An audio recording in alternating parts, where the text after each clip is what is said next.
WSMV4 News. Today starts now with this breaking news alert. A good Friday morning. Thanks for joining us right here on WSMV4 News today at 6:30. We begin with some breaking news from overnight. We know Madison police are investigating two separate fatal incidents, a shooting and a car crash. WSMV's Ryan Breslin's joining us live. He's at the Madison precinct with what we know so far this morning. Hey, good morning to you, Ryan. Good morning to you, Holly. Just before 10 o'clock last night, Metro Police say that one person was killed, three others were injured in a car accident. It happened in the 900 block of Gallatin Pike South. Police say two cars were involved. This is video from once the scene was cleared. Employees at a nearby business say a car pulling out got hit by a black pickup truck. That car then went across a travel lane and turning lane and hit a van. The witnesses believe that truck kept going. And just 10 minutes before that, Metro Police began investigating a homicide about 3 miles down the road at an apartment complex. They say a man was shot and killed. That happened just before 9:45 last night. It was in the 300 block of Rio Vista Drive. Right now, there is no suspect in that shooting. We are working to try to find out more information from Metro Police. Holly. We know you'll stay on top of it. Ryan, thank you. And now to your weather. Yes, it is Friday, finally here. Many of you are making some plans. We're checking in with Stefano for the very latest on your Friday and your weekend. Good morning. Good morning, Holly. Good weekend that's ahead of us. We will have to dodge a couple of passing showers, but nothing that should wash out any plans. And remember, any rain that we can get is certainly going to be beneficial, really, regardless of what it ends up being. Now, the bus stop forecast for this morning, as the kids are headed out the door, make sure they have the jacket ready to go. We're back in the 40s. It's one of the chillier starts that we've had through this week. Going into the afternoon, a much more seasonal day. Temperatures mid to the upper 70s under plenty of sunshine, just a little on the breezy side, similar to what we saw through yesterday. Your current temperatures: 49 in Nashville, Lebanon 41, 39 McMinnville, Lawrenceburg right at 40, Good Morning in Clarksville at 44, and Dixon a pair of 4s as well to start off the day. Wind speed at around 5 miles per hour. It is going to pick up this afternoon, but notice that it's coming from the south again, so that is going to help out with a warm up today and going into our Saturday as well. No big weather problems stepping out the door this morning. First alert live radar looking like we are in the clear as far as any rainfall is concerned. Looking ahead at the end of our day today, here we go back into the mid and the upper 70s, a mostly sunny sky. And there is that breeze out of the southwest at 12 miles per hour, and the sunrise coming in at 6:53 this morning. When we come back, big cool down coming our way, but not before your all-important weekend forecast, Alexandria. Yeah, we are following a possible crash here at I-24 eastbound down here in the Smyrna area. Look at the stop and go traffic. You can see it indicated here on our traffic flow map. Hearing, again, reports of a possible crash. Not sure exactly of the magnitude of that crash, but we are seeing that slower traffic, again, affecting the eastbound lanes. It looks like traffic is getting on by, but at a snail's pace. You could get off at Sam Ridley Parkway and take Old Nashville Highway instead and then hop back on I-24 that way. Other than that, that's the only crash that I'm following at this point. Our traffic flow is certainly starting to pick up now that we are in our 6:30 half hour of the show, but nothing to really affect your drive times if you're traveling in from Hendersonville as of yet. 17 minutes on to 65, Lebanon 22, Dixon 54 for you, in Clarksville on to 24, just 45 minutes this morning. All right, Alexandria. New information this morning. The death toll from the Kentucky floods has now risen to 43. Carly Gordon's live for us at the Alert Desk with what we know about the latest victims. Carly. Good morning, Holly. The governor is now blaming these latest two victims' deaths on health conditions triggered by that devastating flooding back in July. For months, the death toll stood at 41, with 2 women still missing. Emergency responders found the body of one of those women last week. The governor says these latest 2 deaths are out of Letcher and Breathitt counties. That leaves 1 woman still missing and unaccounted for, so officials believe the death toll could eventually increase yet again to 45. Holly? All right, Carly, thank you. Well, a man's behind bars, and a Tennessee family is mourning after a 10-year-old is killed. This is in a double homicide out in Memphis. Police arrested 21-year-old Alante McCabe. A witness says an argument broke out between McCabe and a woman who was his girlfriend. Well, the girlfriend pulled out a knife, leading to McCabe pulling out a gun and shooting her several times. Police say the 10-year-old and another person were both caught in the crossfire. One person died there at the scene. The child was taken to the hospital where they died. Neighbors in the area say they are devastated. Just frustrated, angry, upset. I mean, it gets my blood pressure through the roof. And it's just like I'm getting already angry about it right now, just thinking about it, and that shouldn't happen. Well, the girlfriend's currently in critical condition. McCabe's now facing several charges, including 2 counts of second-degree murder.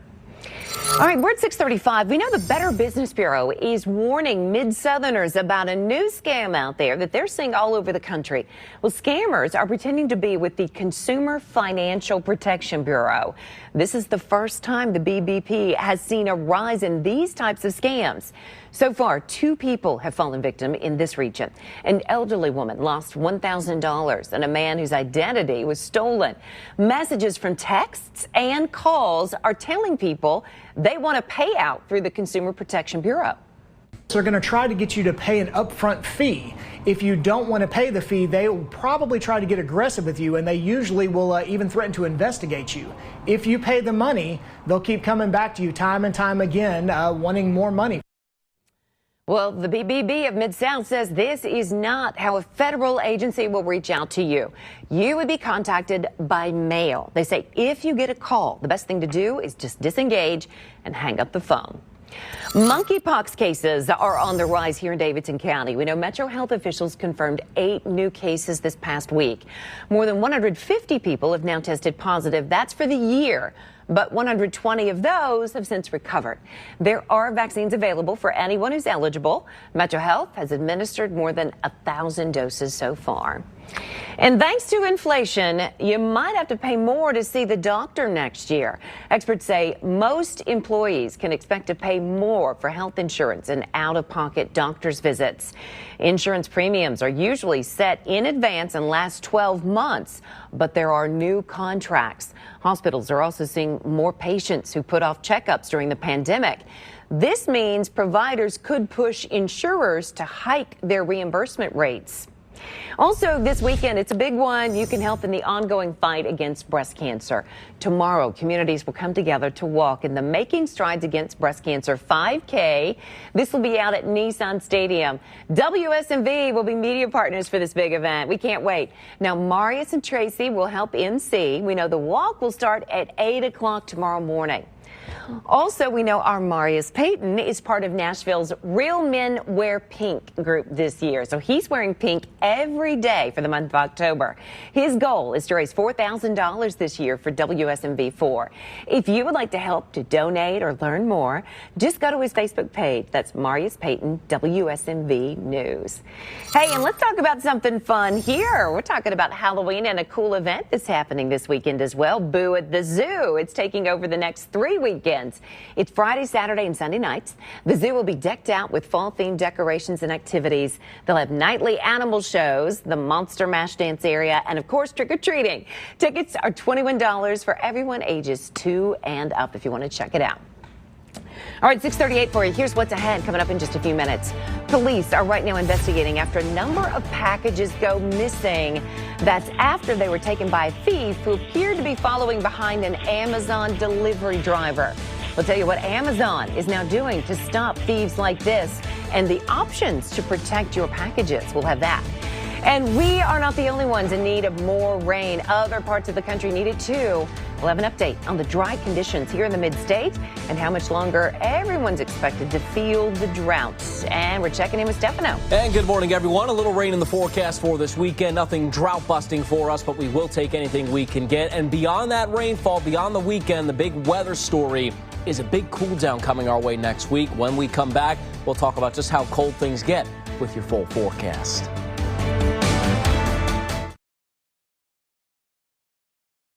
This is WSMV4 News Today.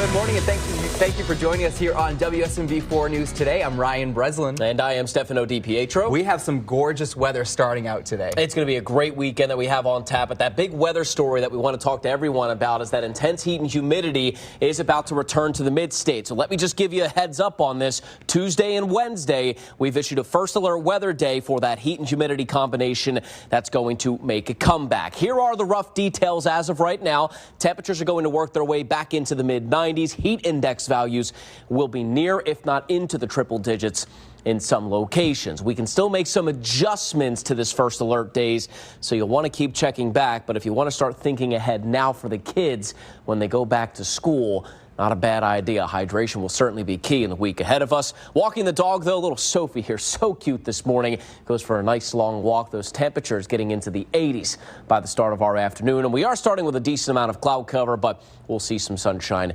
later on today. Temperatures currently 67 in Nashville, Lebanon at 63, Murfreesboro 64, Lewisburg 62. We're at 63 in Hohenwald. We did have some patchy fog in parts of the Cumberland Plateau earlier this morning. That has now since burned off. And here's First Alert Live Radar, where we are dry and staying dry for the rest of our weekend. Ryan, when I come back, we'll talk more details about that heat returning this week. Okay, thank you very much, Stefano. Well, breaking news this morning out of Clarksville. A person is in the hospital after being seriously hurt in a crash involving a motorcycle. Take a look at this video sent to us from our news partners at Dash 10 Media.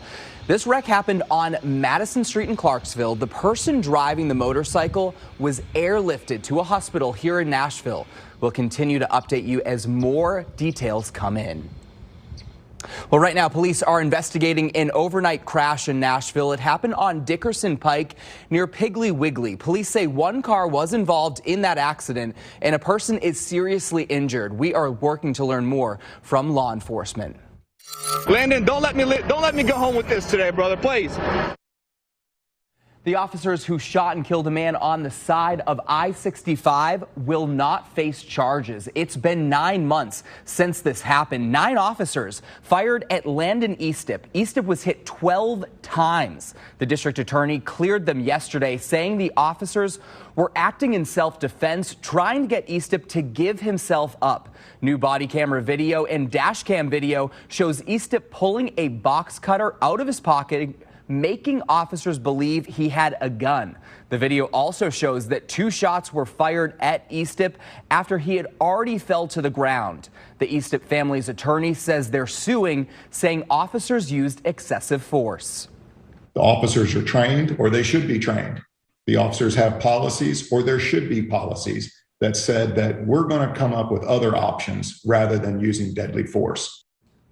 No court proceedings have been scheduled for the excessive force lawsuit. More than a week after a deadly shooting spree across Memphis, we are hearing from the family of one of the victims who is still in the ICU just 10 days later. 63-year-old Rodolfo Berger had left work stopping into AutoZone when he was shot in the stomach. This comes after the 19-year-old suspect killed 3 people and injured at least 3 others across 8 different locations. Berger's underwent life-saving surgery. He's now in stable condition and starting to walk again. His wife still can't believe that this happened.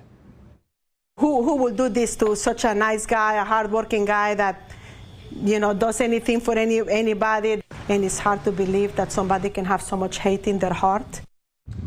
The suspect, 19-year-old Ezekiel Kelly, was back in court yesterday. Right now, he's only charged with 1 count of murder, but more charges are pending.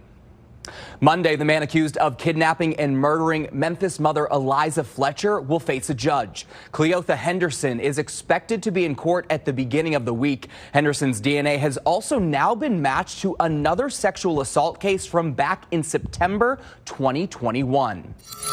For the 4th time this week, Metro Police arrested a student for threatening to shoot up a school. The suspect there is a 14-year-old girl at Hillwood High School. Police say she made the threats on Instagram. Now we're hearing from the school district. It says all 4 threats have been determined to be hoaxes, but threats like this are serious and there will be legal consequences. MNPS Director Dr. Adrian Battle says in part, quote, "It may seem like harmless fun or a way to get out of school for that day, but it is a very serious matter and can be traumatic for students, parents, and faculty alike who are worried about a real threat to their safety. Meanwhile, a different high school went on lockdown yesterday after a fight broke out and one student used pepper spray. It happened at McGavock High School. The students involved were sent home and the lockdown was lifted. This is the same school where a teacher was hospitalized earlier this week, needing stitches after trying to break up a fight. A Murfreesboro city employee is now facing charges for hitting 2 children with her car in a school zone. On Thursday, 42-year-old Ellen Drake was charged with failure to exercise due care. That's a misdemeanor. Back on August 9th, 2 middle schoolers were walking to class in a crosswalk when authorities say Drake, a longtime employee with Murfreesboro police, hit them. THP told us she would not be charged or cited even though she hit the children, violating state law. We submitted a public records request for body camera footage and were denied. Now, more than a month later, she's been charged. The aunt of one of the girls says that it is not enough. And I let them know, that my niece was struggling, and how do I explain to her that because of who she is and who she works for, that she doesn't have to have any kind of actions taken against her. Drake's arraignment is set for later on this month. Her misdemeanor charge is punishable by up to 30 days in jail.